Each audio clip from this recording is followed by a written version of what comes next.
All right, and we are recording. All right, welcome back, everyone. Thank you so much for watching. We are doing another round of playtesting of Abyssal set in the London playbook. I'm Ash Cheshire, one of the two game designers, along with the illustrious Laura Turner. And I use Fey, Fem, or they, them pronouns. Go clockwise around, starting with Volcanic. Hello, I am Ash Volcanic. I use they, them pronouns, and I'm playing the part of Reggie. He, him. And he's a scoundrel. Thank you. Pardon. I'm Brian Williams, playing Lord Cross. Lord Cross is a character written using the Bitten playbook, and I'm just trying to. A friend of mine described Lord Cross as crippled by noblesse oblige.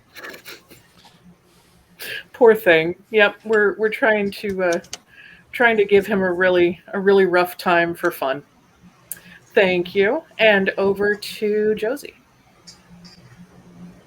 I'm playing Xandra Wood, a werewolf cop who is now leader of the toughest pack in London. Yes, indeed. Excellent. All right. Thank you so much, intrepid heroes. When we left off last time, we were in the middle of a mission, and we ended on a bit of a cliffhanger. Reggie had been gifted some VIP tickets to the Savoy Theatre to come and see the Doily Cart production in Abyssal, London, at least, in 1888. They are having a revival of Rudigore, or The Witch's Curse. And y'all had met Mr. Doily Cart at the Icarus Club. So he was quite enamored with Reggie and invited him and any friends he wished to bring to come over to the theater. So having had a nice, relaxing and quite friendly, possibly overly friendly interaction with some of the other guests in a little side salon in the theater with some snacks and beverages and whatnots, you were all escorted up here to the box where one lady in particular who had slipped her arm through Lord Cross's to be escorted up to this box, was excitedly introducing you to her lovely theatrical friend, Oscar Wilde, who was smiling and looking forward to meeting new people until he turned around and saw all of you, or one of you in particular, took one look at Mr. Hardy here, and suddenly his entire demeanor shifted, and he said, "What the hell are you doing here?" I was invited. What are you doing here? All right. So we're going to pick right back up there. What the other two of you, Xandra and Lord Cross, what you see is it appears as though Reggie and Oscar disappear. Ah, shit. The two of them just kind of vanish into thin air. And the other guests in the box kind of glance over and see this and turn back and keep talking amongst themselves. I'll jump and grab Reggie. You don't have time. I think where I think Reggie is. Where you think Reggie is. You grasp at empty air.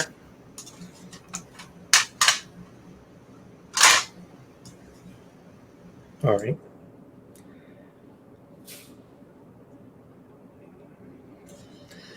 Do I smell where they went?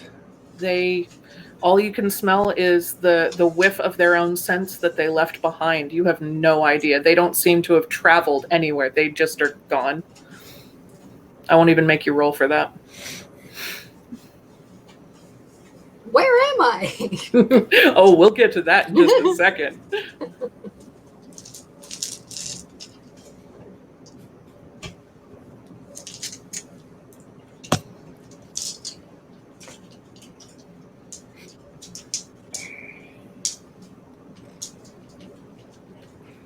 Lord Cross, you notice that Phoebe, who is still on your arm, is looking at your confusion and has raised a fan, but you can see that she's giggling to herself behind it.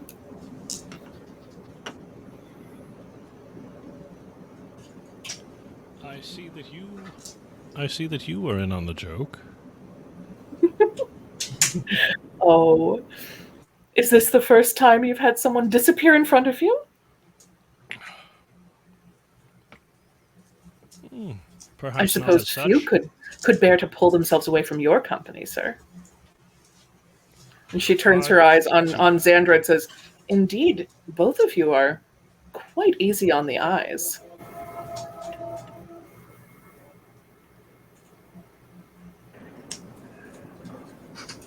No one's ever disappeared on me. This is some kind of magic.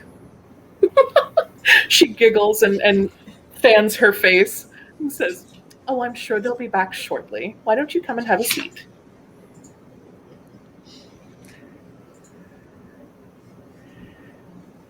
If my friend is hurt, I'll tear this place apart. My goodness, so serious. We're here to have fun. Loosen up, it's fine. Everything will be fine. You can relax. Here, she pours you a little glass of what looks like maybe brandy or sherry from a silver tray that's standing on a wooden stand over in the corner of this VIP box, where you can see there's an assortment of different decanters of different alcohols. There's a small bucket of ice. There's a few little snacks and things, and some small porcelain plates. You can make yourself a little plate. And there are small side tables next to the individual chairs. The people down below are sitting in standard theater chairs, shared armrests and whatnot. Up here in this little VIP box, it is almost like a little sitting room, like these very nice, comfortable plush chairs. There are some stools that are closer to the balcony if you wanted to sit and be able to sort of lean over and really look at the show. There are lorgnettes and opera glasses that are already preset on some of the tables for you all to use. This is really, this is a very fancy way to come to the theater. Ooh, snacks. Well, I guess Reggie will be all right. Perfect. Excellent. Lord Cross, how are you doing? Maintaining aplomb. Mm-hmm. Phoebe I think I lost also... more than plums here. Phoebe pours a second small glass and brings it over to you. Certainly, my dear. With eyes such as yours, it would pain one to cause them any difficulty. Oh, well, now you're getting into the spirit of things. She giggles at her own pun as she hands you a glass of ardent spirits. All right. Camera cut over. Reggie. You suddenly find yourself, this world melts away. If you had been to a film cinema, I would say it melts away like celluloid around you, but that wouldn't mean anything to Reggie. But it just sort of spider webs away, and in its place coalesces this completely different location. And you can see that Oscar has taken hold of your shoulder. And as soon as the transition is complete, he lets go of you. And you are in a very nice, opulent kind of manor house, it looks like. But the light here is golden and glorious. It's just everything here is really nice. Like all of the stuff is kind of shimmering. Everything looks kind of like weirdly delicious or something. Like there's just something your brain can't quite process exactly what you're looking at, but it's amazing. Fuck it, we're at Willy Wonka's chocolate factory. We're licking the walls. Amazing. Yeah. The snozberries do taste like snozberries. No, I'm like, oh, why'd you have to handle me so calm yourself down, dude. Where are we? What is this? Why do I want to taste the walls? Question. You're in my domain. We'll get to that later. What are you doing at the theater? I was invited. By whom? Who gave you tickets to that box? Richard. No. I should never have put such glamour sensitivity on him. Of course. I thought it would make it... Never mind. Well, fortunately, hopefully no damage has been done. You can't just come stumbling into... Do you know who's at the theater tonight? Do you know who's in that box? No idea. But I'm jazzed to find out.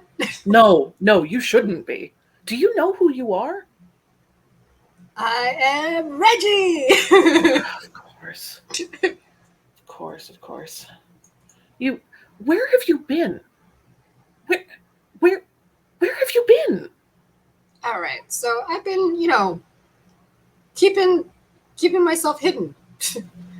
I know that I'm weird, so I just keep to myself and I hide with the stock animals. Well, yes, with the animals.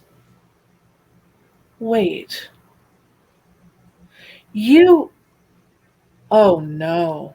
And you see him start to pace. He's kind of walking back and forth. He's very distracted and he's kind of muttering to himself and saying, the barn. Why didn't I think to look in the barn? Well, why would you have ended up in the barn? How did you end up in the barn? I don't know. You weren't supposed to be in a barn. Where was I supposed to be? You were supposed... All right, have a seat. So he sits you down. And on the table in front of you appears all kinds of delicious snacks and drinks and things. And he says, please, help yourself. You're probably going to need a rather stiff drink. You are Fey nobility. What? Well, I did warn you. So am I when it comes to that, although I've been trying desperately to become wild. It's a long story. Look, you were meant to be raised by, I have to assume, the wealthy family that owns the barn where you actually grew up. You were meant to be left with them.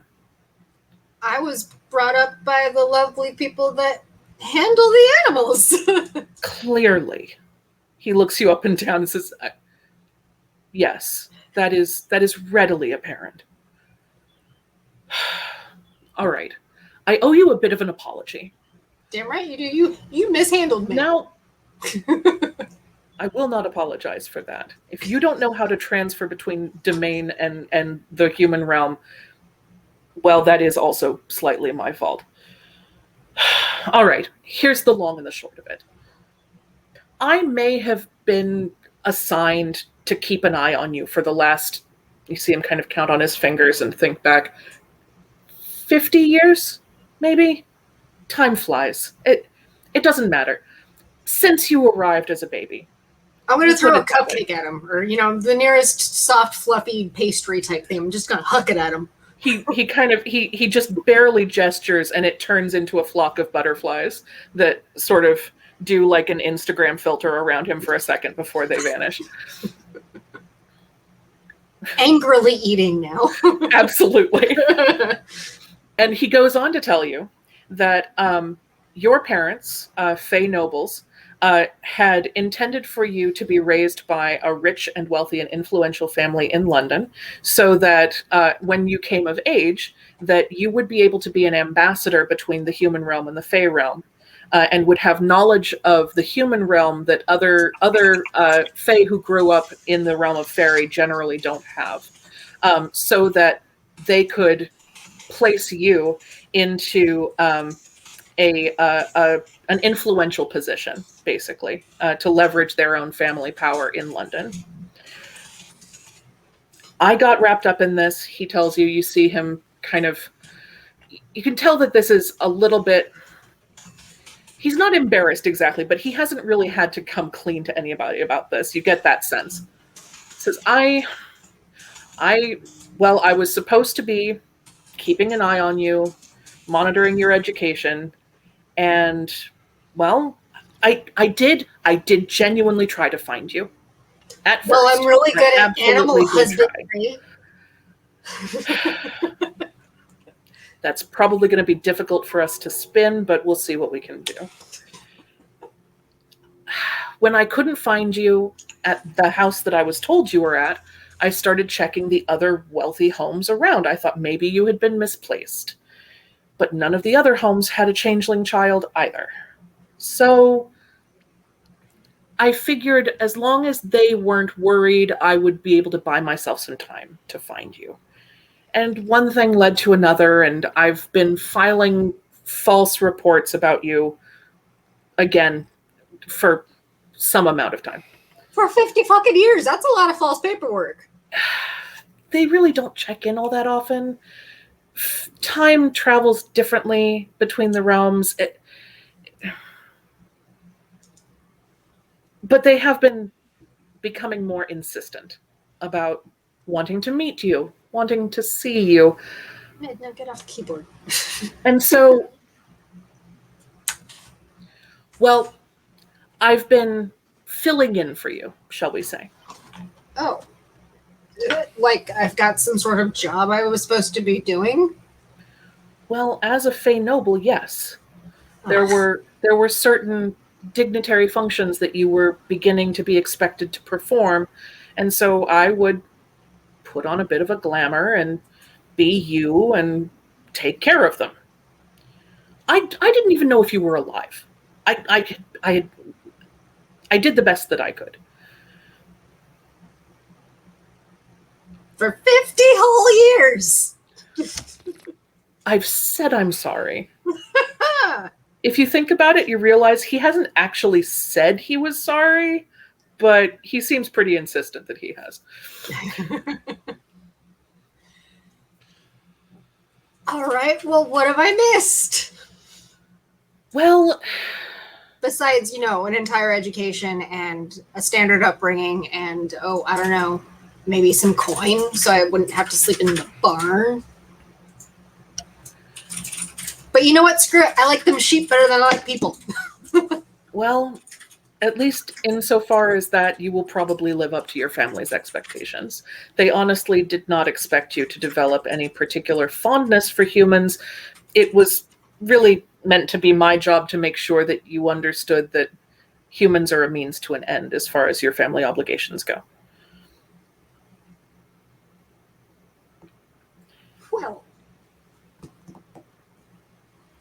I can understand that, but potentially out of character from a different point of view. So he says, now look. Look at her Robin Hood. You've already been seen by some of my other friends in the booth. We're going to need to clean you up at least. This won't do. He sort of gestures and a large armoire appears along with one of those changing screens. He says, find yourself something. Anything in there will fit you. It will all be appropriate. Change, please. And then we can go back. We'll have an evening at the opera. I'm going to have to catch you up. For tonight, I just need you to be charming and say as little as possible. And for heaven's sake, don't use any of your Fey abilities. Do not use any Fey powers tonight. I've already... This is awkward. We'll figure it out. Mm-hmm. Fortunately, your relatives haven't arrived yet. We should be all right. I'm not sure if they're coming tonight. We'll see what happens.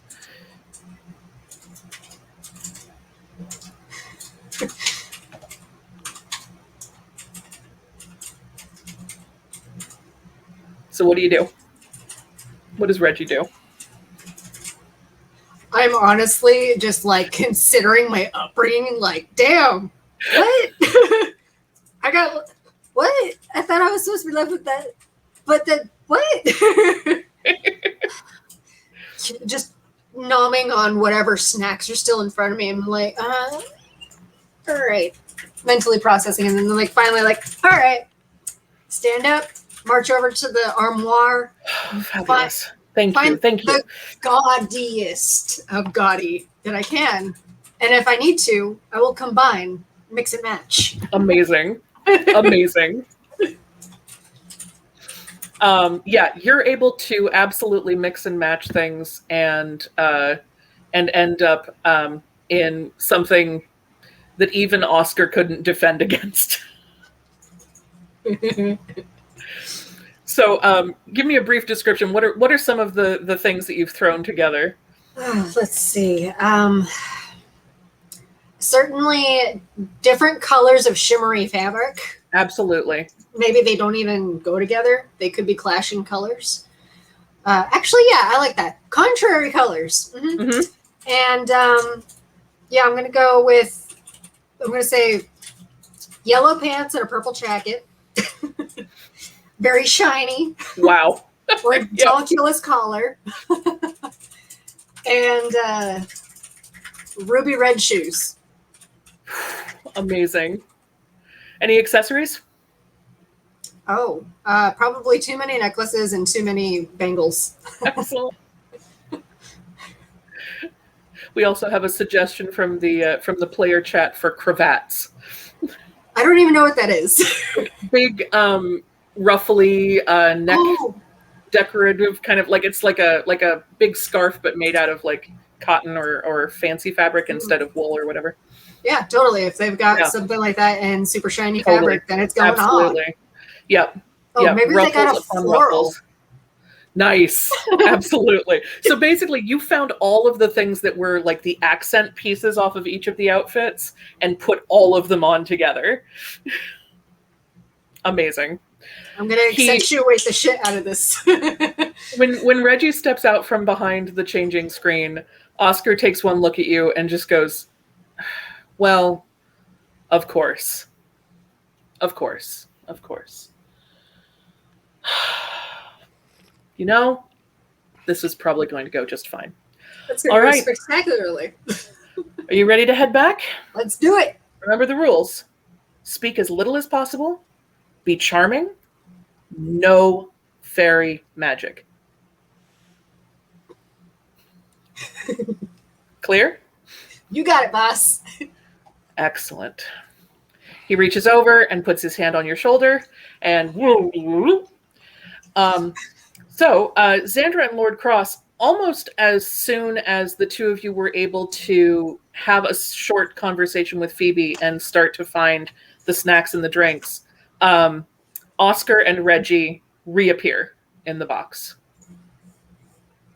As they appear, Oscar sort of flourishes his hand and does a bit of a slightly performative sort of, oh, friends, was that fun? Wonderful.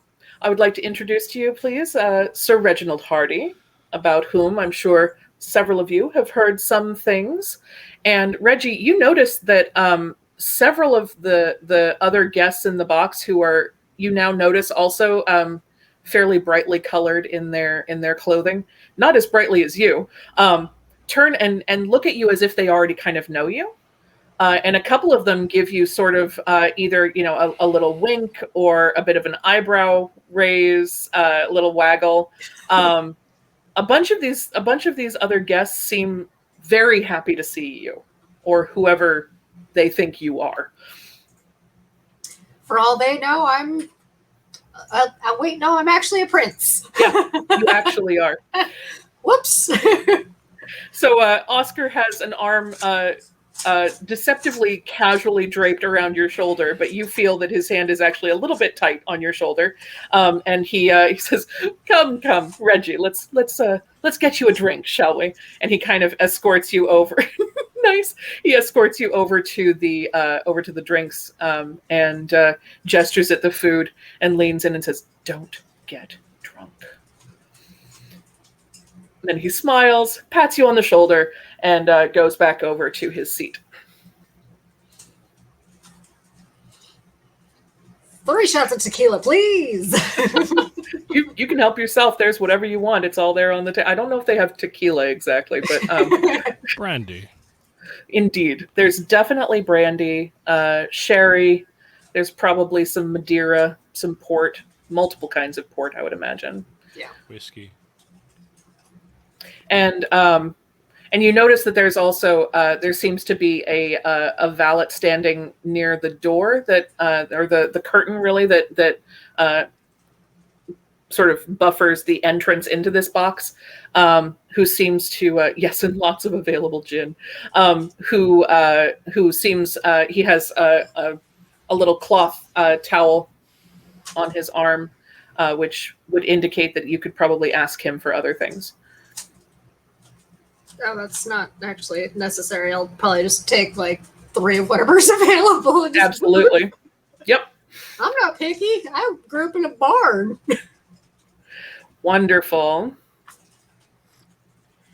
All right. So, as you all get settled in, you see that the electric lights in the theater do a very subtle dim and then back up, and they do this a couple of times, similar to what you had seen before the staff came into the snack salon and invited you to come up to the booth.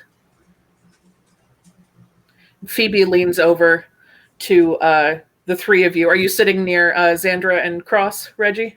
Yes. Excellent. So Phoebe leans over to you and says, "Isn't that fun? Because all of the lights are electric, they're able to signal when the show is about to start by dimming them slightly." Fascinating. She kind of fans herself a little bit as in a bit of a, I suppose you didn't know that kind of gesture. It seems appropriate, I suppose. If you turn the valve on a gas light, the brightness will change. This Terrifying and alarming. This electricity is quite the modern marvel. Where'd you go, Reggie? Are you all right? Oh, yeah, peachy. You like my new digs? The first set wasn't satisfactory? Apparently, I wasn't fancy enough for Mr. Fancy Pants, so he made me change. And boy, did I show him.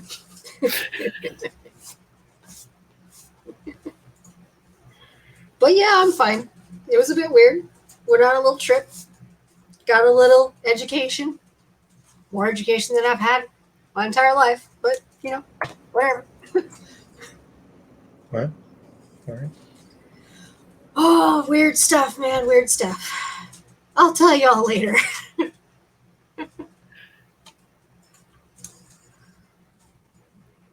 Probably not when we're right heading in to see the show.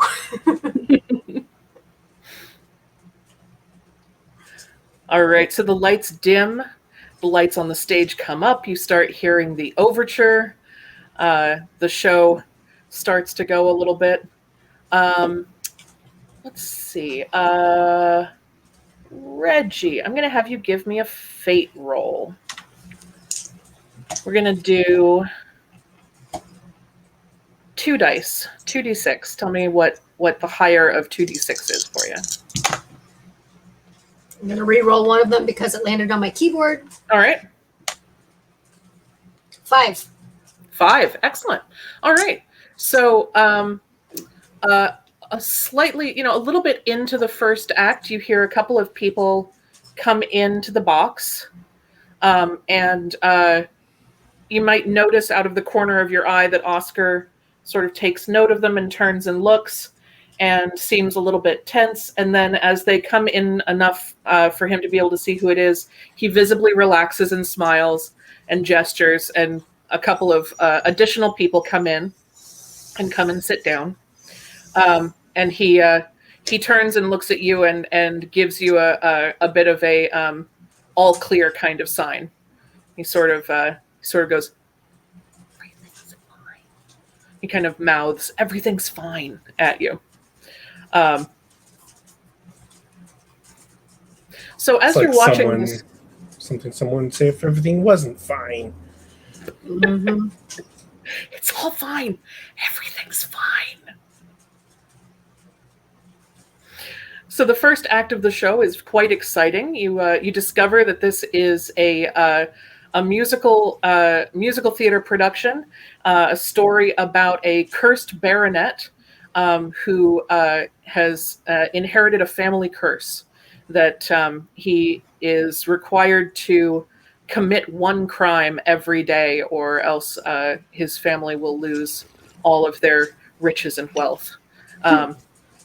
And there are wonderful numbers, and the words are oh so clever.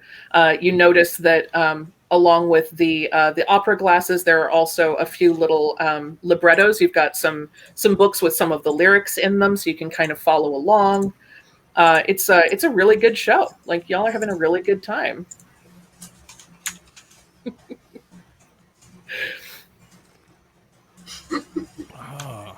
I see that, and I presume that eventually there's a intermission. An intermission? Yes, indeed. All right. At which point I will lean over and say something like, I think it's very interesting, their take on the idea of original sin. Indeed, indeed. A couple of the other guests in the box take note of this and lean over and say, "Oh, what do you know of original sin, sir?" And Phoebe introduces you across to them. Very little. Only the small lessons that I learned at my mother's knee before we would go to Sunday school.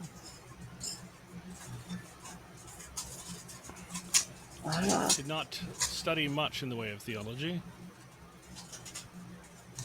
A couple of the women fan themselves a little bit and smile shyly at the mention of church and religious upbringing.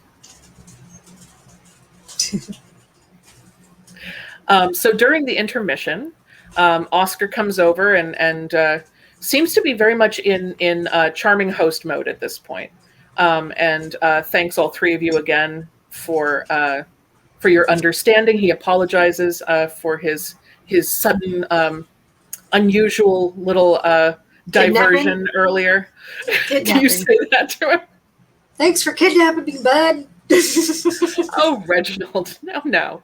You know it was just a sleight of hand trick. I do enjoy playing little pranks here and there. Wait till you see what kind of trickster I can be. He kind of looks at you and it's like, oh, fuck. Like, he kind of gives you like a slightly intense look, like, we talked about this. And you get the sense that this is a little bit more a performance for a few of the other guests in the box than it is necessarily directly for the three of you.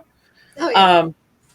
But as he's standing and talking to you, Richard Doyley Cart comes in. Uh-huh. Oh, hello. I heard at the front box that your tickets had been claimed this evening. Oh, it's so good to see you again. And he offers a hand to you, Reggie. I grab it and I pull him into a hug. Oh, he loves that. He's like, he gives you a big old hug. He's looking at your clothes. He's like, this is amazing. This is absolutely wonderful. You're going to start an entire new fashion movement tonight, Mr. Hardy. Oh, thank you. It's just something I threw together. Oscar is kind of visibly seething. Flustered. Yeah, he's a little upset by this. And I throw him a little wink. And Richard inclines his head to Lord Cross and turns and says, "And Madame, I'm very glad to have you gracing our box this evening. Mr. Hardy, won't you please introduce me to your friends?" Yes, of course, of course. These are my dear friends, Xandra Wood and Lord Cross. My pleasure, Miss Wood. He puts out a hand offering to take yours, sort of holding his hand out this way. Looks like he might want to give your hand a kiss. Give him a firm handshake. He immediately seems like, oh, so modern. Very good to meet you, Miss Wood. And Lord Cross, a great pleasure. I believe I had the pleasure of knowing your father, if I'm not mistaken. Indeed. That's That's excellent to know. He was a fine patron of the arts. He helped support the establishment of this theater. In fact, Did he? Well, we pardon. We are certainly tremendous fanatics for great art in all of its various forms. oh, that's marvelous, marvelous. I do hope the two of you might attend a play together some evening. I'm sorry to report that as I am Lord Cross, my father has passed. Oh Some months ago. heavens, sir! I assumed that you had taken on the title in the event of his retirement. I am so Um, sorry. I hope I did not offend. I do apologize bringing such a somber topic into what is meant to be an enjoyable evening.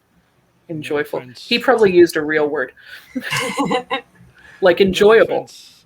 No offense is taken, good sir. Well, please, I am very glad to have all three of you here with the compliments of the theater. Are you enjoying our show? It's delightful Absolutely. indeed. Marvelous, marvelous. It is one of our more unusual performances. Our Messrs. Gilbert and Sullivan really wrote an unusual story this time. It would seem. I cannot wait to find out what more outrageous crimes we will see in the second act.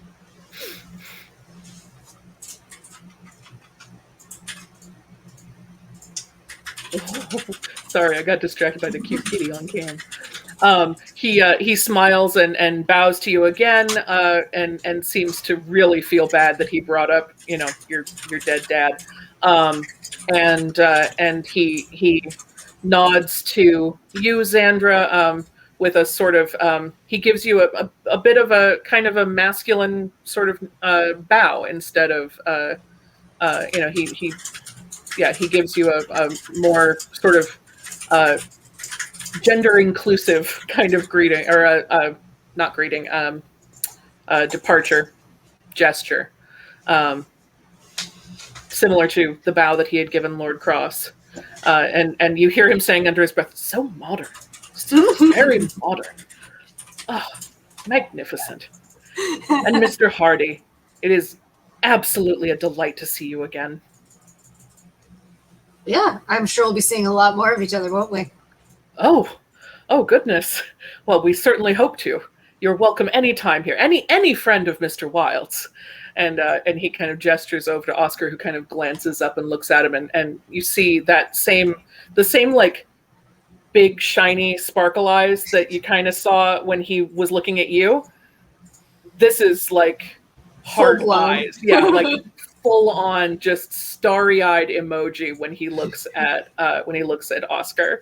Oh, this poor guy. And He's charmed real hard.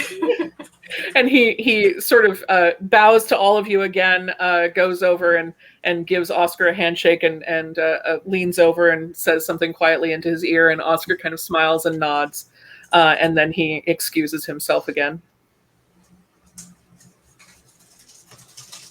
Oscar comes over and says, so I see that your hold on our Mr. Doily Cart has, if anything, has intensified a bit, hasn't it, Reggie? I thought that was you. We can discuss particulars at another time, but suffice to say, I suspect that as long as you accompany Mr. Hardy here, that all three of you would be welcome in the finest that this establishment has to offer, almost at any time you should wish to come by. Fabulous.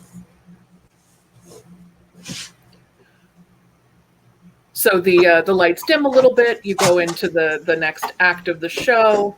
You get to see a little bit more of the story play out. You find out a little bit more about some deception and things that are happening between the characters in classic Gilbert and Sullivan style. You're having a really good time. It's a nice evening. Things are going well. There's also, you notice that there's a bit of a culture of kind of sitting and talking to each other during the show. A lot of the people, especially up here in the box, are, they're kind of paying attention. They're listening. They kind of tune back in when like a big number is happening or something that they can hear the rest of the audience laughing. They'll kind of look over to see what's funny. But there's also quite a bit of socializing going on in the box.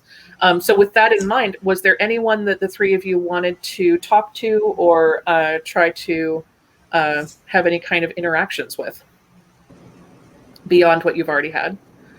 Yeah, the actor on stage. Kill her! Kill her! Damn. I thought this. We're talking, right? It's just like a show. Sandra's treating it like a music hall.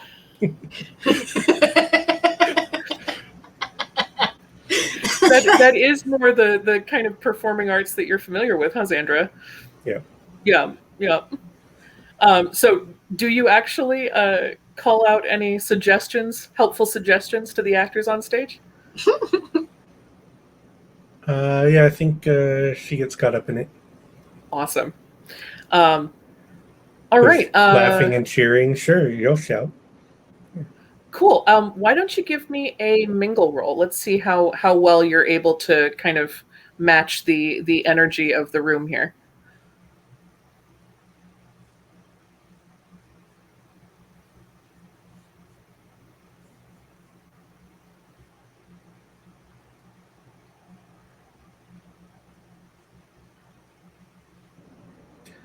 A 1 and a 2. So. Okay. So, yeah. Describe for me what thing that would be perfectly acceptable in a music hall do you call or yell out of the box at the stage?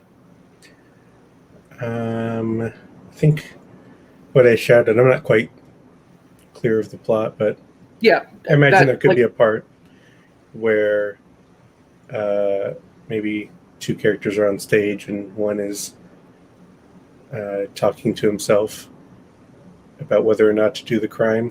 Yep. Crime on her. And I just kill her. All right. So I have an idea. So there's a character who wishes to propose to a fine young lady, but he can't quite get up the courage to ask her, and she is herself absolutely smitten with him, but it would be the height of impropriety for her to make the first move. And so which one of those do you think you'd like to yell something encouraging towards? Kill her. No. Right. Problem solved. Kiss him. Nice. Take your Perfect. shirt off. Excellent. Show those legs.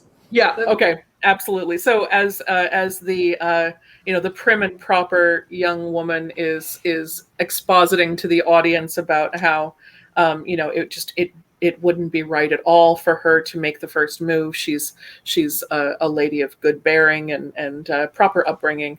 And Xandra gets swept up in the excitement of it and yells out some body suggestions at the stage that would have been absolutely. I mean, these would have just brought the house down at the dance hall. Like, the music hall would have loved this. This would have been, because I mean, this kind of character, like, this isn't believable. Like, this is obviously meant as some kind of satire or parody, right? So clearly you're being invited to comment on what's happening on stage. It's a back and forth kind of thing. This is very much interactive theater.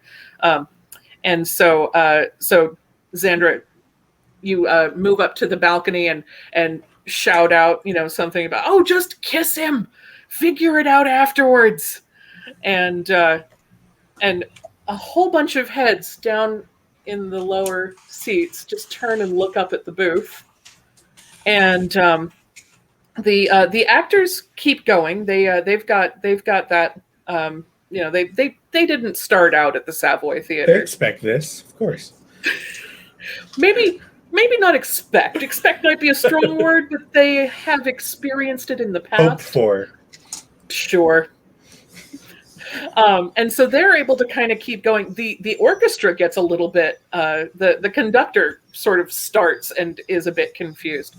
So there's a bit of a jolt in the music and everything. Kind of there's a bit of a hiccup there. And Oscar turns and glances over, and you hear him almost as if he's whispering directly into your ear. He says, "A little more decorum, please, Ms. Wood." And you feel that you probably could not follow what had just been said to you, but mostly you just feel this overwhelming, like, yeah, oh, I totally get, absolutely. You know what? That makes perfect sense. I'm gonna, mechanically speaking, if you want to resist this, it would be a desperate action. And he has just used a little bit of fairy magic on you to give you a pretty strong command. Just so Xandra's clear, he doesn't want her to shout, "Kiss him with more decorum." That's right. That's not what he's going for. You find yourself filled with a sort of instant understanding of what decorum in this setting means. And you realize that what you just did does not exactly fit the bill. I'll have another brandy. Beautifully done. More brandy to hide the shame. Why would they want you to get drunk if they don't want you to yell at the actors? I dip my finger in my drink and flick it at Oscar. They say all sorts of things to make you feel all sorts of ways, and then they get upset with you when you yell at the actors. I know, what is this? Oscar feels a little bit of drink hit the back of his ear, and he just kind of looks at you. It's like, this is nothing like Carry On Grave Digging. the first of the Carry On shows. Excellent. All right. So if there's any other business that any of you want to do during the show, we can do that now. Otherwise, I'm going to jump ahead to the end of the play. Apparently, it's not appropriate. So, Sandra will, watch, have some brandies, see if she can get a sausage roll out of the butler. Nice. And just towards the end of the show, Xandra, you notice that Phoebe, who has moved her chair up a little bit closer to yours, has gently rested her hand on the armrest of your chair and has made ever so slight physical contact with your hand with her little finger. She has sort of entwined her pinky around yours just ever so slightly.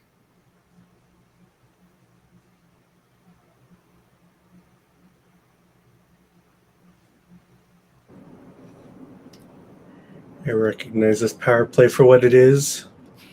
I'll put my hand over hers. Beautiful. Yep, you sure showed her. She, in an obvious move of recognizing that you're the boss here, her hand goes very soft and sort of nestles in under yours. Lord Cross, you also notice that Phoebe's other hand has found its way onto your armrest, and her little finger has just barely made contact with yours. I will ever so appropriately and, respectfully clench and shy away without looking like I'm shying away. Just ever so slightly ease over. The next time you don't look down, her hand has returned to her own lap.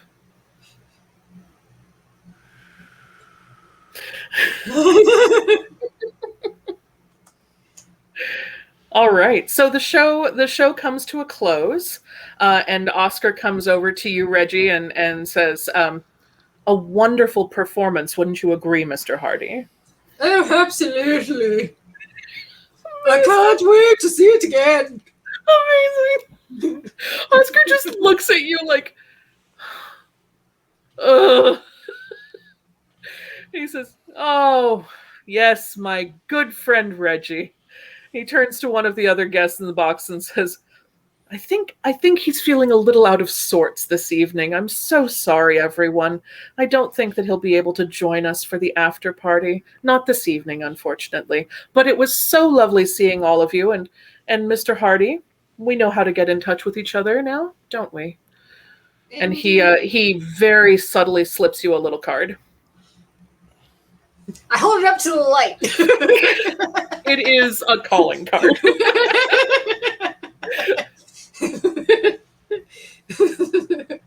It has, all right, cool, thanks. Yep, it has his name, his address, and yep, and it looks like he's given a little handwritten note, but that you can't read in this light. I tuck it away into my pocket and I grab him brusquely and give him a big old bear hug. Well, a tiny little bear hug. He a Reggie-sized bear hug. he starts at first and then sort of leans in and gives you a hug back, and quietly says in your ear, "Thank you, thank you, thank you. I've already said I'm sorry. I hope you know I mean it. We'll be in touch soon. And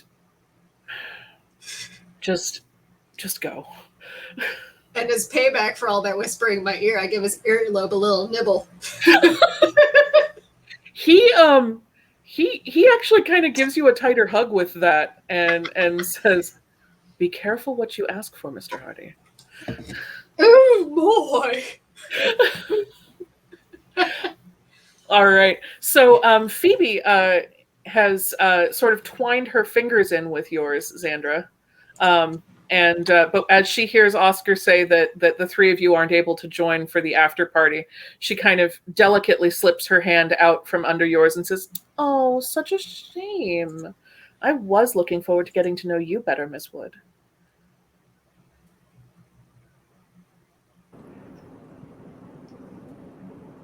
All right.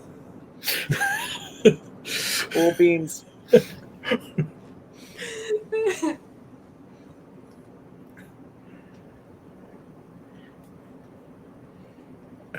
Yeah, my schedule's open. Oh, really? That is good to know. How might I get in touch with you?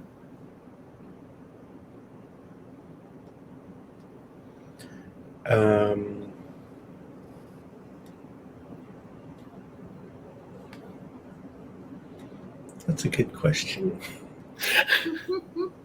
She giggles a little bit and pulls a little small evening purse from the folds of her skirt, and she opens it and kind of looks through it a little bit, and then reaches in and pulls out a card that, I mean, it seems a little too big to have fit in there, but it's probably you probably just, it was probably just folded or something. So she kind of pulls out a card and hands that to you. Yes, of course. I'll call upon you. Wonderful. I do look forward to hearing from you. She snaps her little evening purse closed, and it disappears back into the folds of her dress. And she turns to you, Lord Cross, and says, "It was a pleasure meeting you as well, sir." The pleasure was entirely mine. "I do hope I wasn't too forward," she says very quietly, as she kind of leans in to offer her hand to you. You are too kind.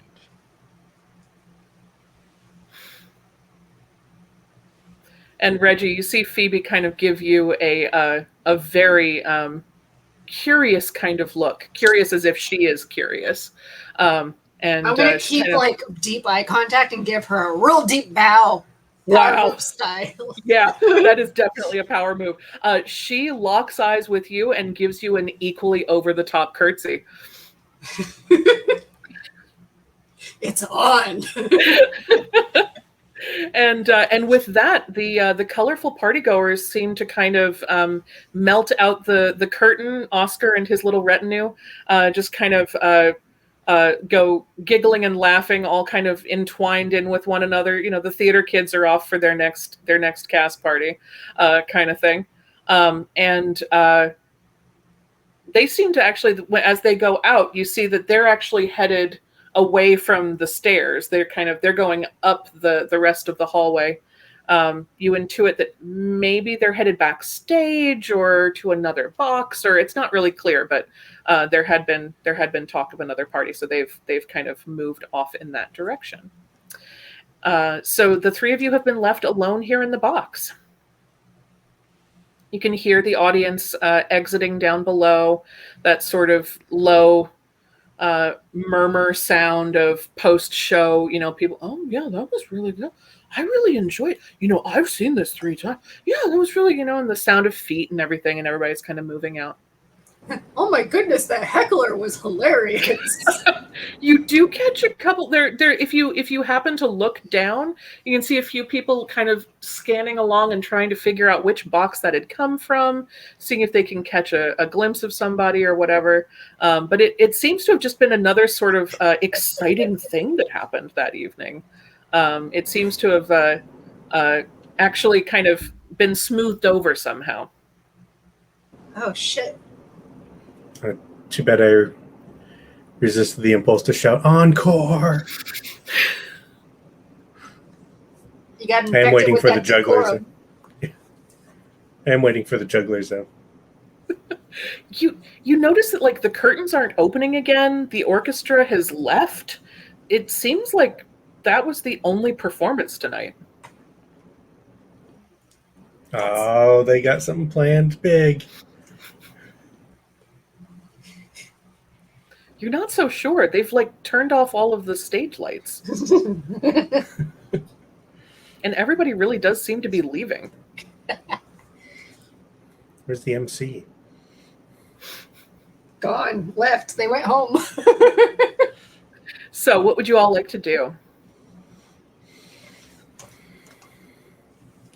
I mean, we could always track the party and crash the party. I think that's exactly what Oscar would want. Careful, Lord Cross. I don't know if Reggie understands sarcasm. Well, then let's do it. Is Xandra feeling some bizarre after effects of being glamored and just yeah, let's go fuck with that guy? Yeah, decorum would be it'd be bad decorum not to go to that party. She's like, I'll show him some decorum. Again, you actually, Xandra, you know that decorum at this point is to leave respectfully. Damn it. To go to the party. All right. Well, I hadn't intended for y'all to, for y'all to crash the after party, but we can go there if you want to, or we can end the mission here and drop into downtime.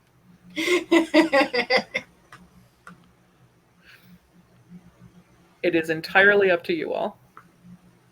It's been a lovely evening. I'll follow Reggie's lead. Oh dear. Let's go dump manure on Oscar Wilde's stoop. You do know where he lives now.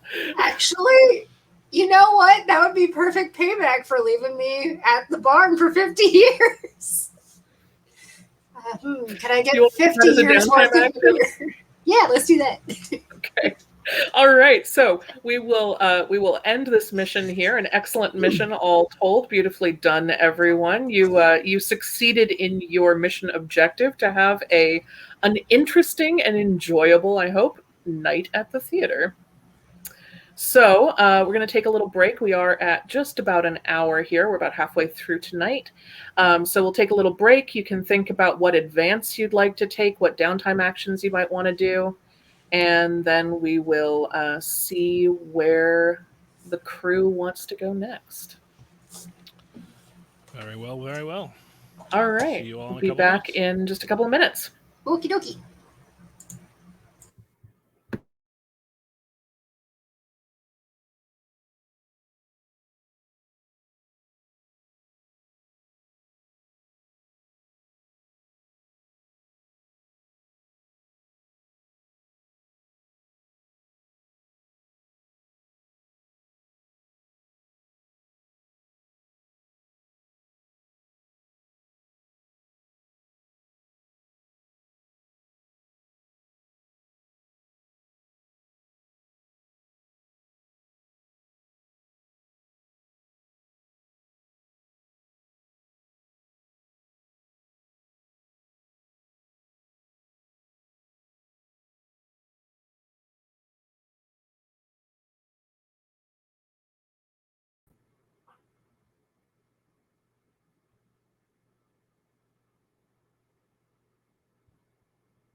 All right, welcome back, everybody.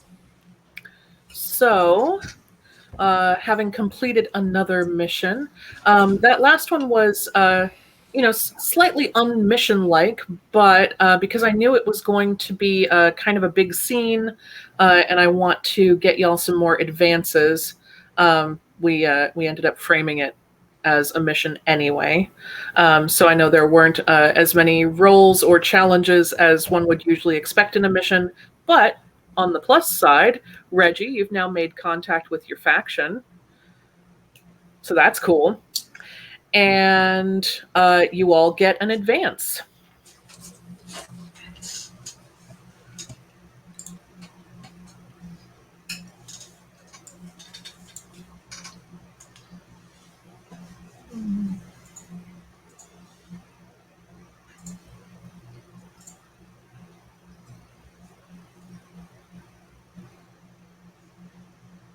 I'm going to take a dot and an action, and I'm going to do +1 to pursue.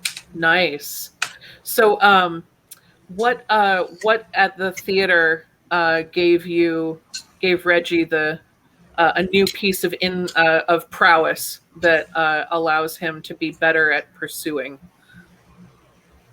Well, And now I know it can be metaphorical as well. it's kind of like I know about the domains now, or domain. And like I can slip in and out of them potentially once I train myself. Right. You're aware of this whole new thing that maybe you can do. Yeah, I can slip in and out of this reality. Which would certainly potentially be helpful if you're trying to pursue somebody. Yep. That's what I was thinking. Very cool.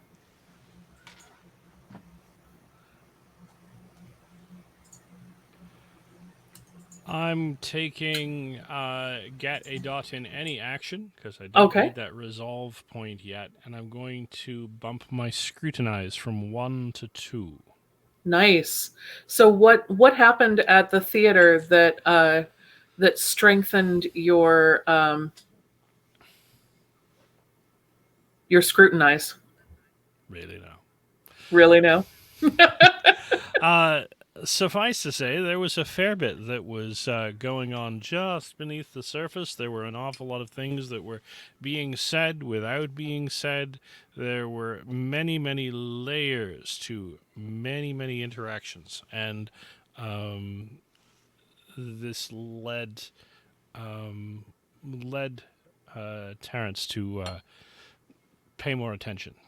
Nice. Very cool. All right, Josie, what advancement is Xandra going to get? I'm also going to gain a dot in any action. All right. Add a dot to mingle. So what happened at the theater that improved Xandra's ability to mingle? I don't know. It's just like being there, like totally seeing the art performed like right there for the first time like that. Just really gave me this profound sense of decorum that I've never had before. Yeah, not to yell things at the theater at any performance now. I wouldn't go that far. Wonderful. Very, very good. Okay, cool. So, in downtime, you each have some options. Reggie, you mentioned possibly wanting to go and leave an unexpected surprise on Oscar Wilde's doorstep. Yeah, I'm gonna hand you a card with his home address on it. I'm gonna leave him a healthy pile of manure. Amazing. Maybe he's got a garden. Who could possibly think that this was anything but a kind gesture? Especially, it's going to be just a pile of manure. It's not even going to be like a bag of it. It's just going to be like... Somebody upset the manure cart right on his front stoop. Right in the front of his house? Yeah. And it just so happened to be the same night that he gave me his address. Weird, right? The funny thing about coincidences, sometimes they just happen. I am nowhere near this, by the way. No, I would imagine not.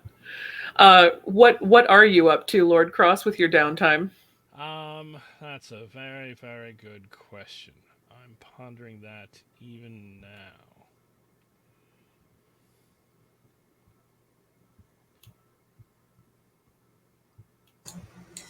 I think really my manure delivery is just going to make sure that I maintain my disposition of -1 with Oscar instead of allowing me to come up to 0. Yep. Oh, sure. That's not going to make him dislike you even more. Not at all.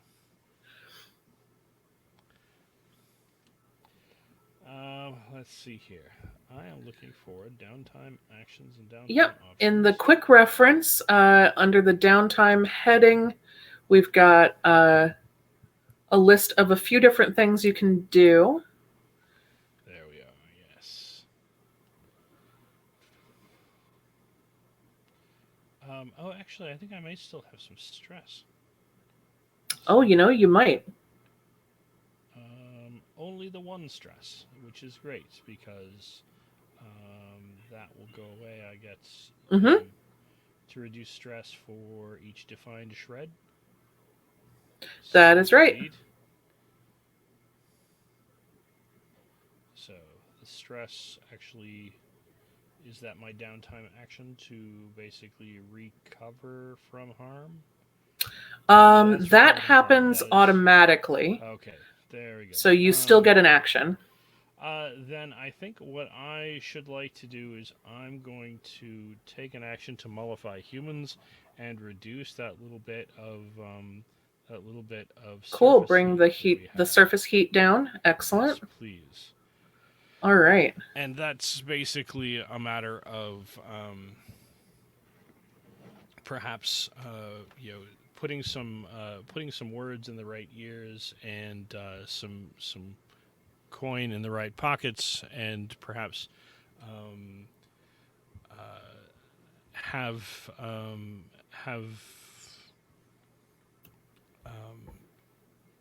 just the right stories sort of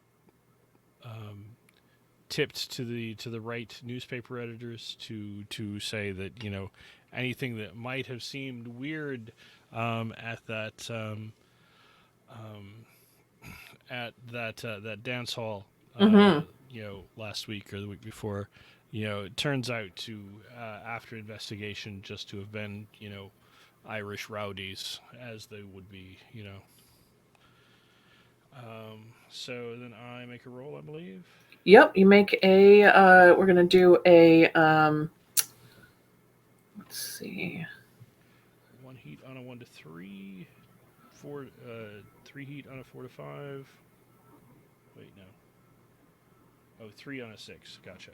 Okay, 3 on a 6, and I've only got rolling 1 die. 1 die, 2 dice.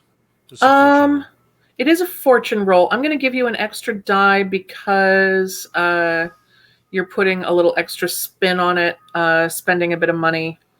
And the newspaper article is a very nice touch.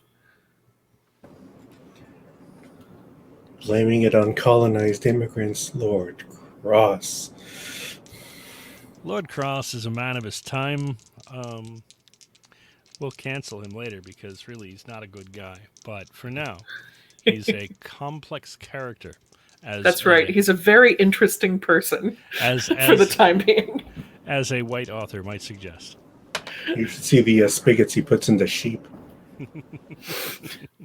No, that's the other guy. I got a 4. Okay. That gives us...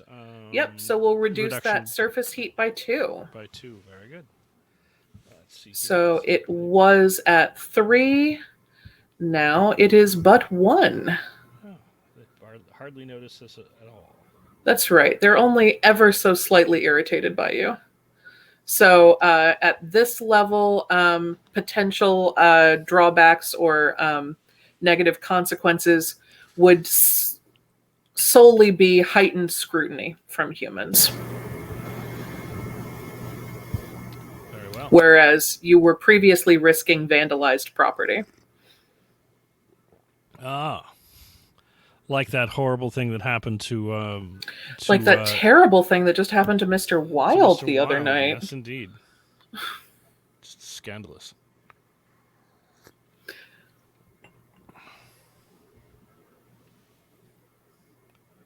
All right. Excellent. Excellent. And does anybody want to use any of the, I think it's one shared communal additional downtime from. I think it's 2. Oh, no, excuse me. It's +2. Yep. So there are 2 additional downtimes available if there's anything else that any of you wanted to do. I'm going to make some money with my normal downtime. Okay. Show up to work. Try to get out of desk duty. But not try that hard. It, yeah, you really, when you, if Xandra even tries, there's just kind of a, like, they think you're kidding. And they say, "Oh yes, because the desk duty is so unpleasant, isn't it?"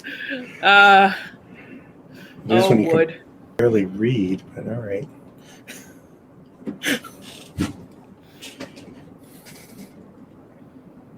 Yeah, you have pretty clearly been taken off of all,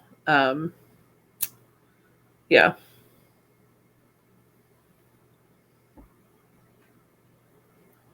All beat duties.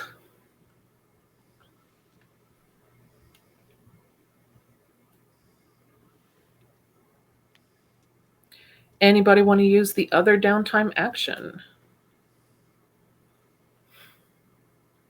I was gonna try and see how much money I have, but I'm not sure I ever logged it anywhere. I think you don't have money personally right now. Oh no, you do. You've got money checked. So you currently have it's in your gear, in the same box as gear. Mm-hmm. And it's effectively it's just a binary, like you either have some spare cash or you don't. And right now it looks like you do. Oh, okay. Well, I'm going to take some of the spare cash that I have and round up a few of the, transients, take them to a local pub and make sure they get fed. Very cool. Very, very cool. I'm going to say that is additionally mollifying the humans, and I'm going to take away that last bit of surface heat. Cool. Because that definitely qualifies as kindness towards the humans. Yeah. See, what I told Oscar is that I don't like people. What I meant is that I don't like rich people. Like rich people.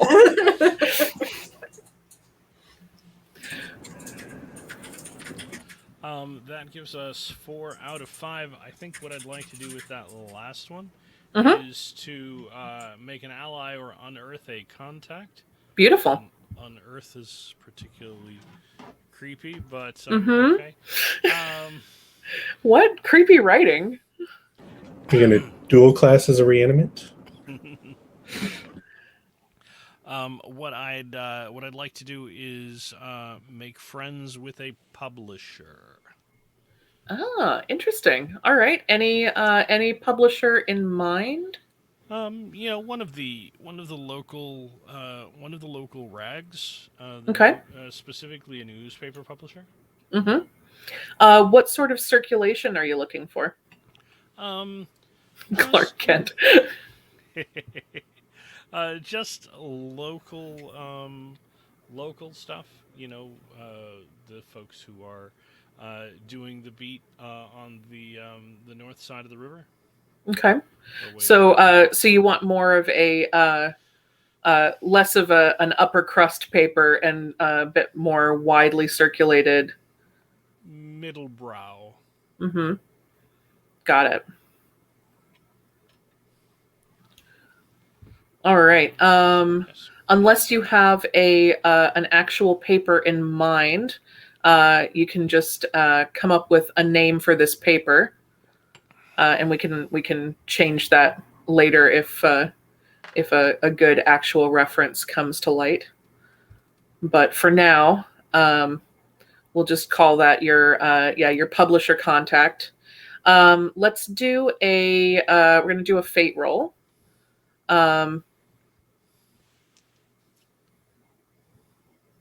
Let me make sure that that's... Yep. Or a fortune roll, rather. That will determine... in this case, I'm going to say it's not determining their disposition towards you, but rather their level of influence within the paper, which would determine the quality of your ability to utilize them as an asset. Does that sound fair? Sure, that sounds fair. Okay. So you get 1 die for free.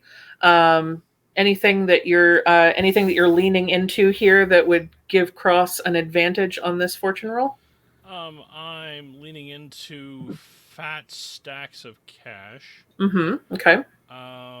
And also, a wee bit of dominate. All right. Sounds good. Let's do...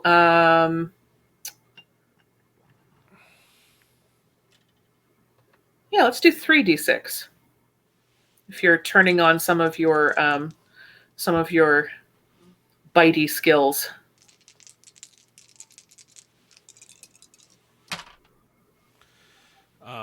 A 2, and a 4. So all right. 4.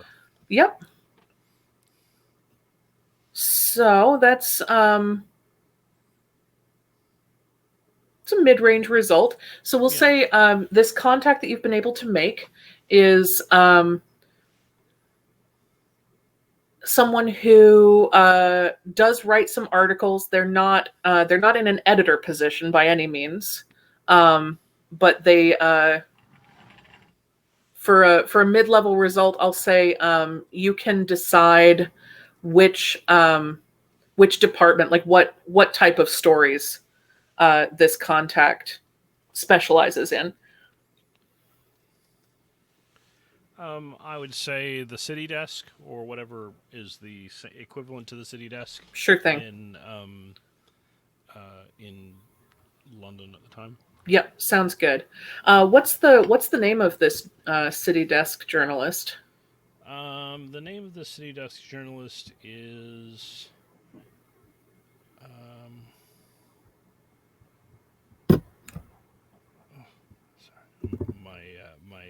My naming thing is all suddenly drop into I want to go with stuff that I've already heard before.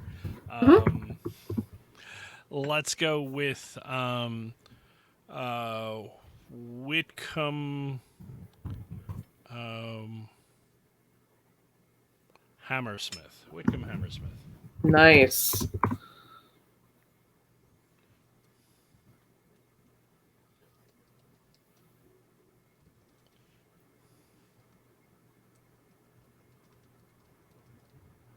All right. So you've got Whitcomb Hammersmith, who is a city desk journalist, and let's give them a.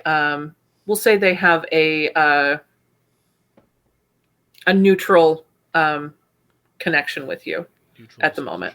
Okay. Yeah, disposition.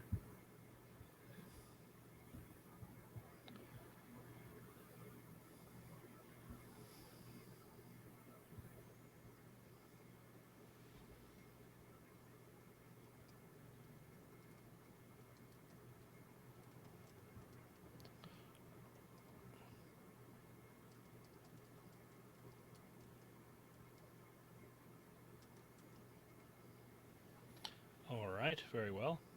All right.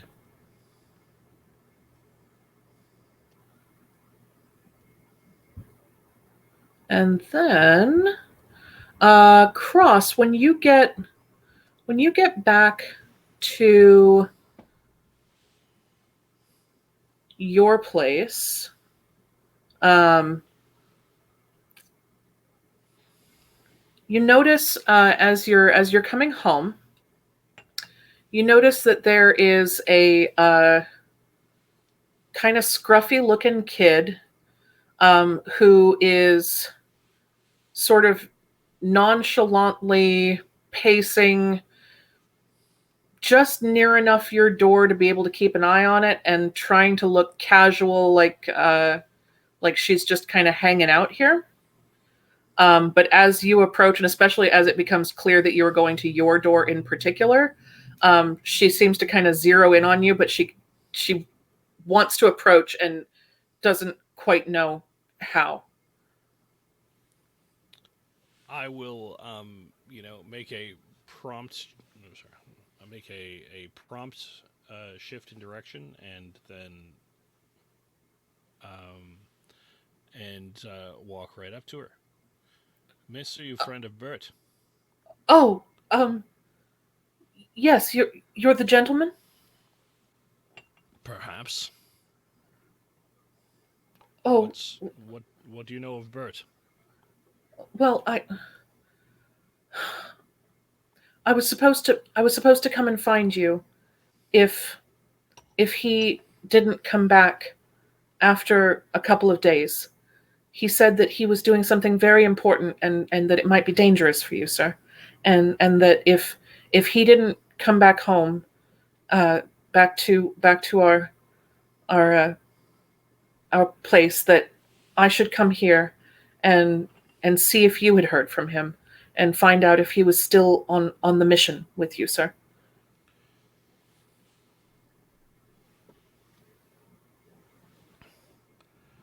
I have not. When was he last seen? Oh, let's see. She mentions the evening that you received the note and the objects from him. All right.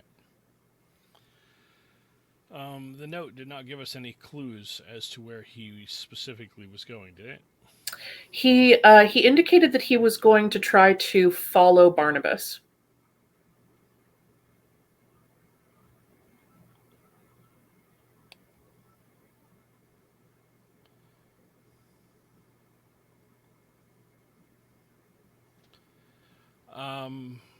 Well, then we need to see if we can figure out where he went and how he got there. I'm going to go inside and see if I can find Xandra and Reggie. So she followed you back to your own place, not to the base of operations. Yes. Yes. Well then, I will ask her to accompany me to the base. I can't remember the name of the house, but yes, the base. Yeah. Back to the apartment. Yes. And then I will ask. There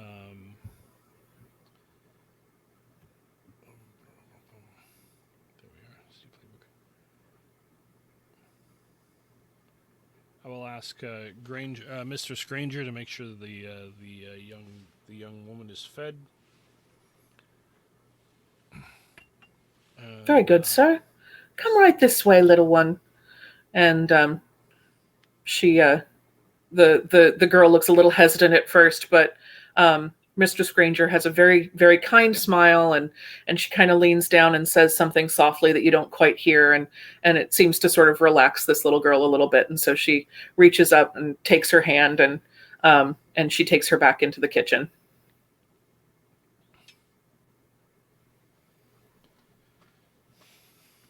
Oh, actually, you probably could hear it because you've got pretty darn good hearing. Let's see. Do you want to roll, see if you can catch what Mistress Granger kind of murmured to her that calmed her down? Sure, I would like to do that. Let's see here. That is that scrutinize? Yeah, let's do that. Conveniently. Since you just honed that skill. Twice as effective as it used to be. And with twice as effective, I got a 1. A 1 and a 2. Yep. You are distracted. You know that she said something, and it seems to have made the girl feel safe enough to come into your home. That's good enough for you. Okay. Does that earn me any stress? No, not that one. That's all right. If it were a more stressful kind of situation, if it were a more fraught kind of role, then yes, it would have. But I'm gonna give you that one. Then I shall see if I can find Ms. Wood and Mr. Hardy. Cool. I suppose I should properly Miss Wood and Mr. Hardy. Speaking of Miss Wood, um, after the bit of downtime, where do you head off to? Or rather, after you check in at work. Patrol runs with the pack. All right. Very cool. So you go and meet up with your pack. You're gonna. Where are you patrolling? Whitechapel. Okay. Are you looking for anything in specific, or trying to have any kind of specific effect? I guess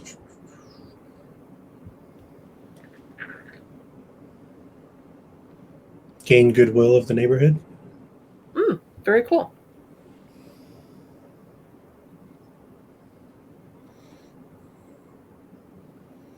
Let's see. I mean, I think the priority is, making sure there's no murders. But Sure.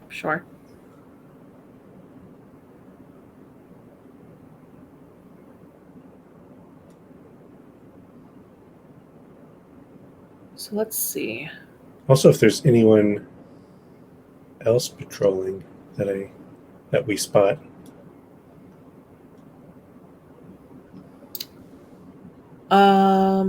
Let's do a fortune roll to find out.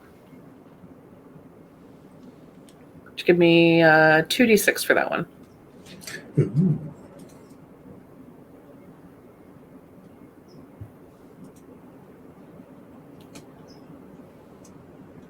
A 6. Okay, so with a 6, I'm definitely going to let you decide what that means. I don't know. Do you want there to be anybody else patrolling? And if so, who might that be? What would be your most favorable result for that?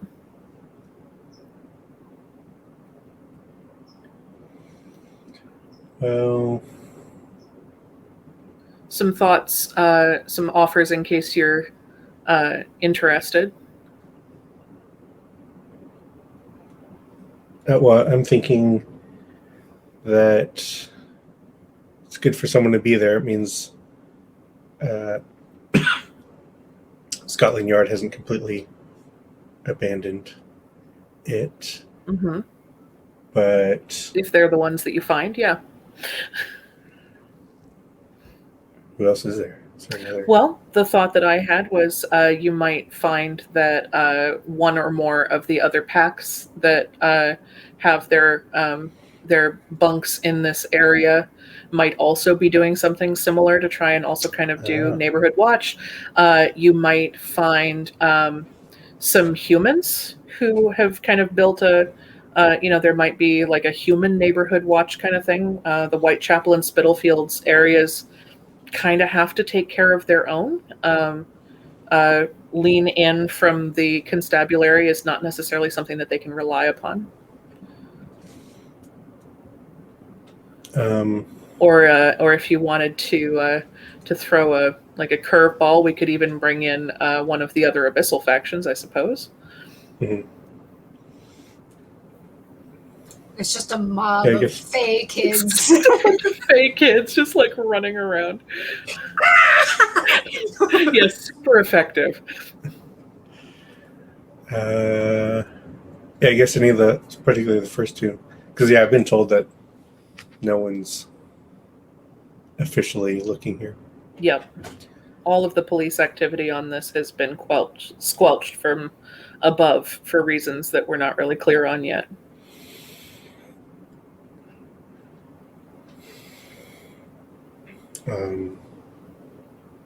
Yeah. Which one would you like? Want another pack? Another pack seems most interesting. Cool.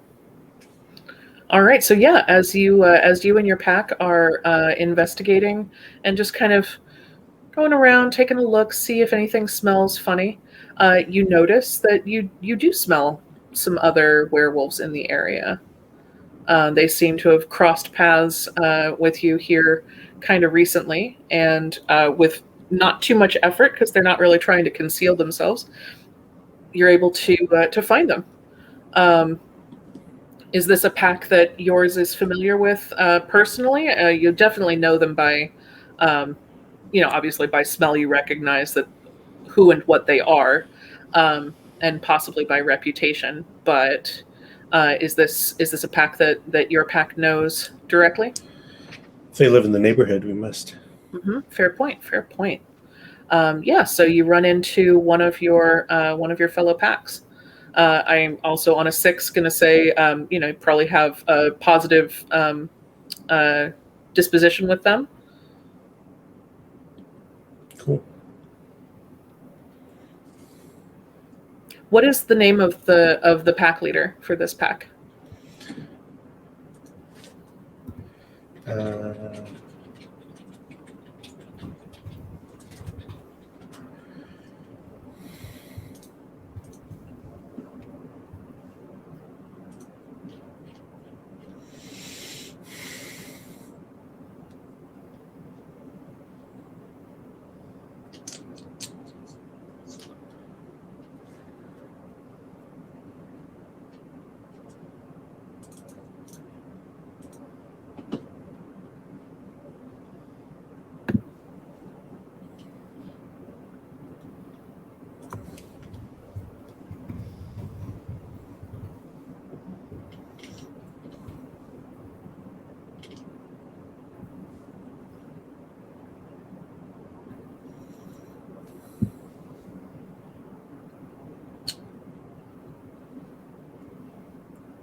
Lizzie.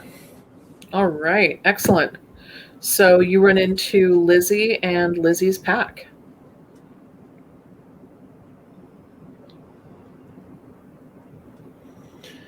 I think. Yeah, greet them friendly. Ask how things are looking. Lizzie seems a little surprised that you're the one who's asking. She kind of glances over at your former leader and notices that the pack configuration seems to have shifted. And she kind of gives you a bit of a head cock. Looks like congratulations are in order. Oh, well, thank you. She comes over and gives you sort of like a nuzzle and a little bit of a play wrestle, which you recognize as the way that leaders will often sort of bond with each other. Okay. Probably do that a bit awkwardly, but enthusiastically. Nice. She lets you know that they're out here doing the same thing you are. We're just trying to make sure that we keep our own front stoop clean in it. My thoughts exactly.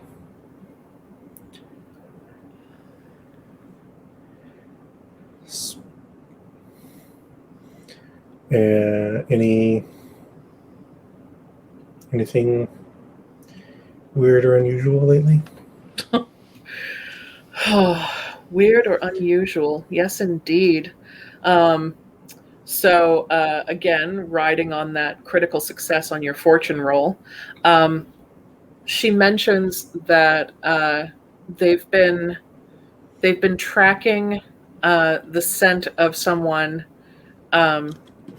who seems to have been coming and prowling around in the neighborhood, and who seems like he might be. We're not sure exactly whether he's staking us out, not us the pack, but us the neighborhood. It's very strange. He comes and seems to just spend a lot of time lurking here and there. His scent will be very strong somewhere, and then it moves along very quickly. We've been trying to track him. He's very fast, and he seems to have a lot of little hidey holes that he likes to go into. But we recognize the scent, and we know that he's been close to other things that went awry, if you know what I mean.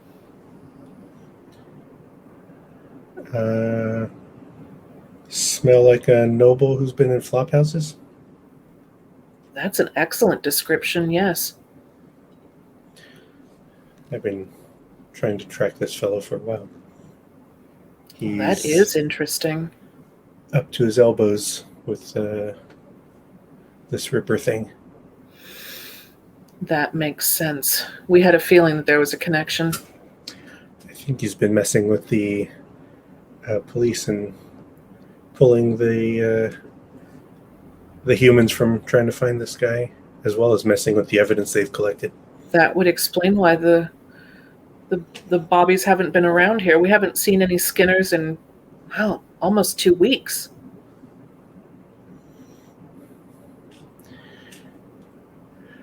Yeah, we need to find out more about this guy. Agreed. He, as far as I know, he goes by the name Barnabas. And he seems to be able to make people, humans at least, forget things. Right? Do I know about him trying it on anyone? Liminal or Abyssal? You don't know of him trying it on any liminals or abyssals, no. But you're pretty sure that he's connected to whatever happened to Scully, for sure. Yeah. And White Fell knew about him, but she just, my notes, she just said she wouldn't say why he's important. Mm-hmm. She just knew about him. We didn't realize Mother was aware of him. I don't know if I was saying that to them. Oh, okay. I was trying to figure out what I knew. Sure. Yeah, that sounds about right.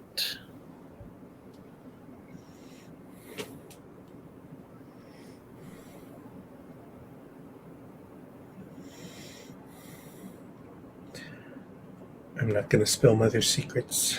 All right, that's probably for the best. Especially since it may interfere with me getting them to track down this guy. Right. Well, cool. Do you want to ask them for anything specific now, or just kind of hold on to this new connection?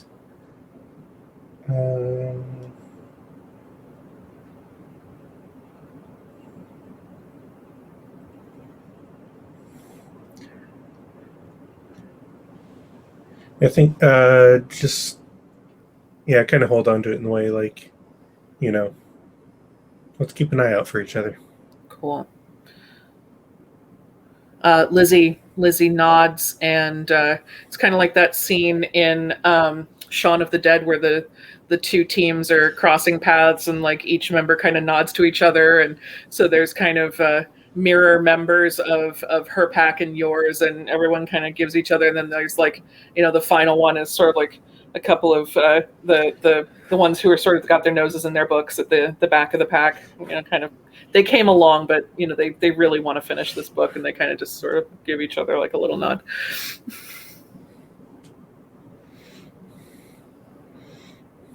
Is that the alien one or the zombie one? Good staged callback. Excellent. So so that was a pretty good little downtime patrolling expedition. Oh, I thought that was free play. I didn't have any downtime actions. Oh yeah, free play. Yeah, sorry. Okay. Yes. Do you head on back to the base of operations after that, or do you spend the night with your pack? I think stop in at the base. Okay, cool. But yeah, mostly staying with the pack these days, but I visit the base in the evenings. Yeah, for whatever Ms. Granger has cooked up for dinner. Of course. Good to know. Good to know. Yeah, this evening when you swing in, you find when you go into the kitchen to see if maybe she has some evening egg and soldiers, because she sometimes there are some of those just kind of ready or could be ready. You see a kid sitting at the table eating your egg and soldiers.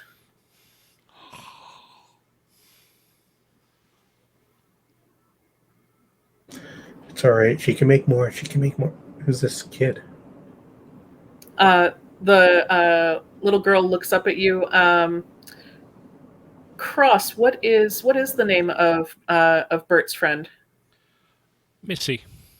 Missy. Um, this is Missy. Mrs. Granger sees you come in, and she says, "Oh, it's very good to see you this evening, Miss Wood. This is Missy. She's going to be having a meal with us this evening. She's here on Lord Cross's invitation." And before you can even really fully reply, she has turned around and brought another little warmed tray of soft-boiled eggs and toast out of the oven. Well, aren't you an important lady? I say to Missy. Missy looks up and says, "Me, Mom? Oh, no, no, I'm just here because I'm worried about my friend." And she kind of gets nervous and shy and gets down into the food again. Your friend of Lord Cross? I'm a friend of Bert's, ma'am. Oh. Do I know Bert? I don't know if you know him as Bert. And I'm not sure. Actually, I don't think you've met Bert. I don't think you know Tupper. Yeah, I don't think so. Oh, okay. So it is Tupper. Yes. Okay. Tupper was the code name that Cross gave him. Okay. Is this the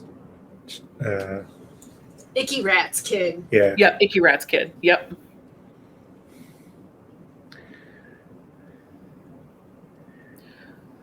So she looks like a street kid? Absolutely.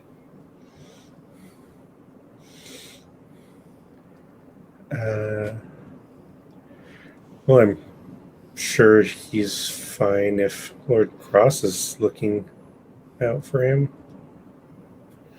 She somehow sees through your deception and seems not comforted, but also not surprised.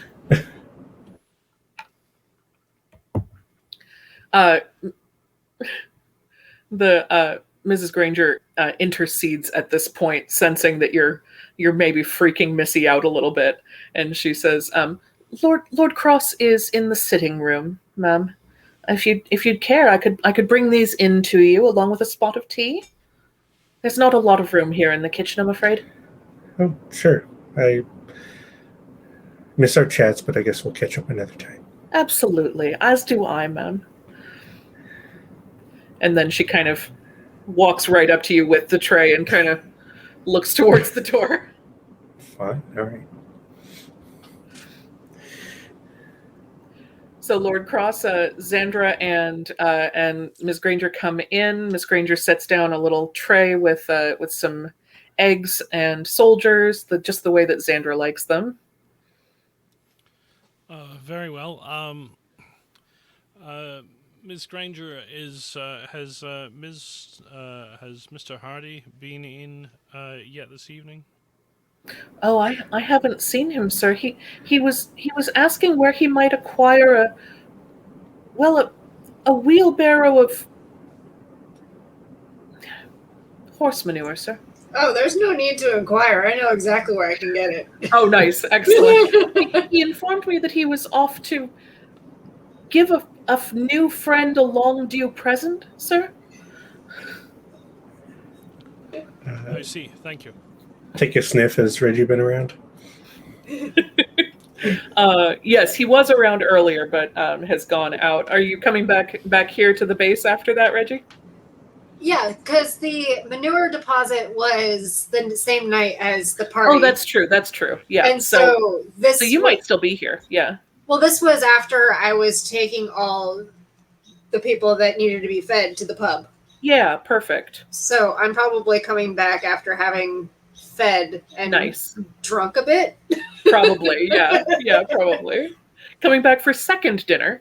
Yeah. Totally. Yeah, so Reggie is actually just arriving back, and Mrs. Granger goes and opens the door, and Mr. Hardy, and she gives you a little smile. I give her a hug because I'm a little bit buzzed. oh, Mr. Hardy, you do always surprise. Please come in, come in. Thank you.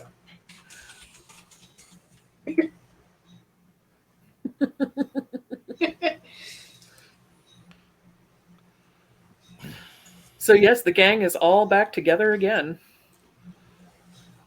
My boy is missing. We must find him.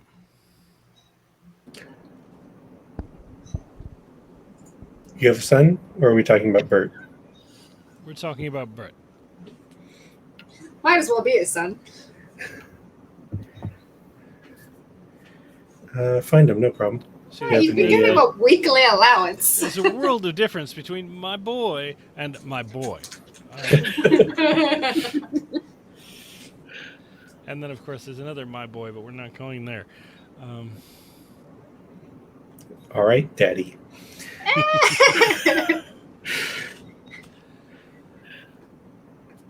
Do you have any? Yeah, if you have any of his belongings, we can find him lickety split. Is that a thing we say? Sure. Yes, now.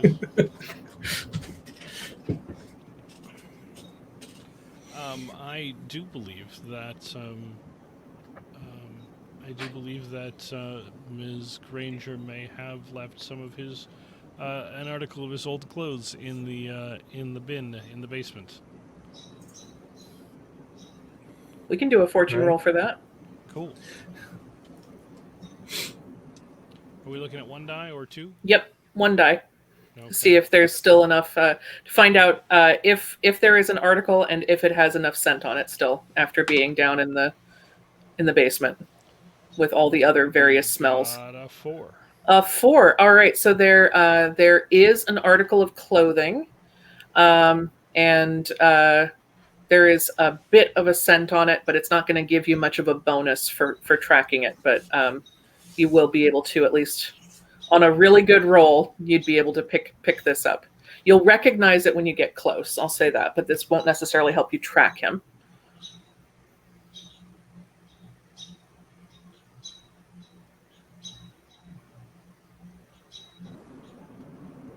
All right. We're going to track him now? Should I roll?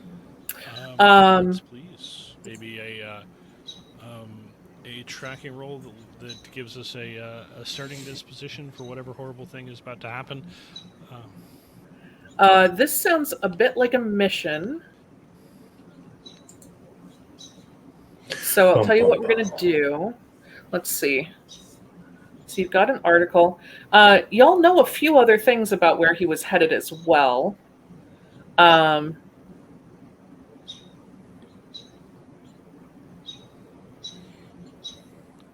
see.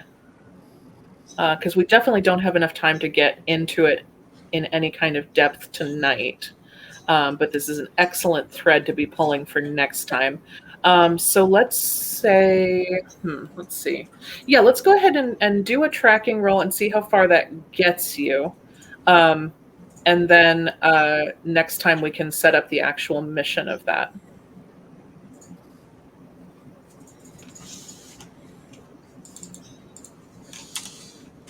So you've got an article of clothing.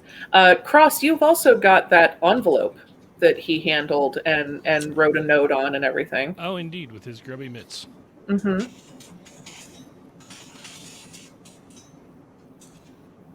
Grubbier the better. And Cross, you know that that he was going to try to follow Barnabas home. and figure out where that was. Mm-hmm. So, so you have a couple of different scents that you could potentially be looking for to track. Oh, Barnabas. So I'm gonna say you can have 3. Well, no. Okay, so go ahead and let's see. Let's do an actual roll for the tracking instead of a fortune roll. And I'm just gonna give you some improved. I'm gonna give you improved effect on that roll.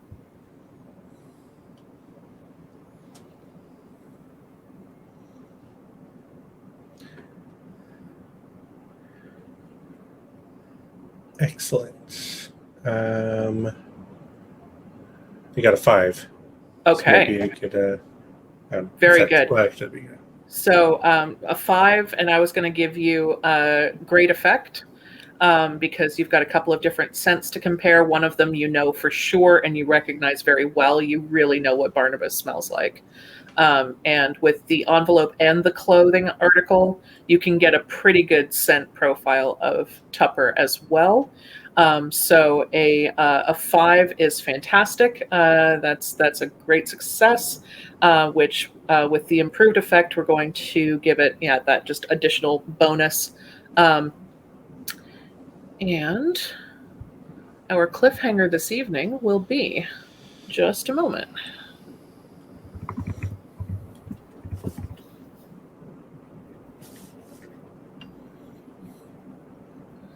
So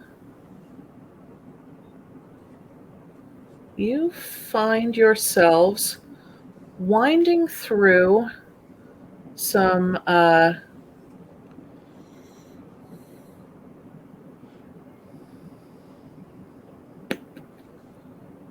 should have written this down. Yeah, okay. So you find yourselves winding through. At first, you're in sort of the neighborhood you would expect. You know, you pick up the scent, maybe back kind of where the other pack was. You're able to pick up the scent from there, but eventually you find yourselves heading into a nicer neighborhood, and eventually you almost come up with your nose against the door of a very nice, stately looking building in Leicester Square. Where is that? It is one of the nicer areas of town. I can get you a map, but it is. Let's see. In relation to, like, for example, where you all have been hanging out.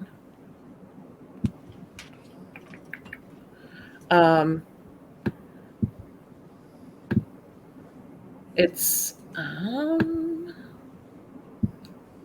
I'll get you those details for next time. But yeah, you find yourself in what is by all accounts a fairly nice neighborhood. Leicester Square sits between Covent Garden and St. James. It is Charing Cross is between Leicester Square and the Thames. It's a bit north of Westminster. Mm-hmm. Pretty far from Whitechapel, side of town. It's a bit of it's a bit removed, and it's certainly affluence wise it is considerably removed. This is a very nice part of town. It's in Westminster. As you suspected, based on the his ability to influence the police at a rather high level, the fact that he has been described as being kind of an upper class toff that comes and sort of parties in the poorer parts of town for fun. But this is a very nice house, even for the details that you've been able to figure out about him. And just as you come up and sniff the door, are all 3 of you together, or did you come out to do this by yourself? I should have asked that before. I would have gone along. Yeah, I was aiming for together. Cool. Okay.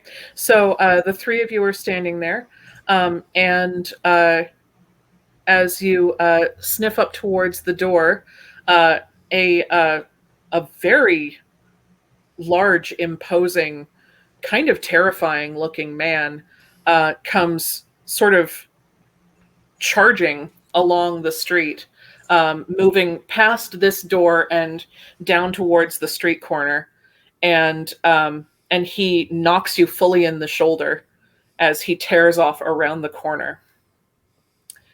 And that is where we're going to end this evening, with him sort of shouting over his shoulder, "Oi, watch where you're going!" He just sort of barrels through you.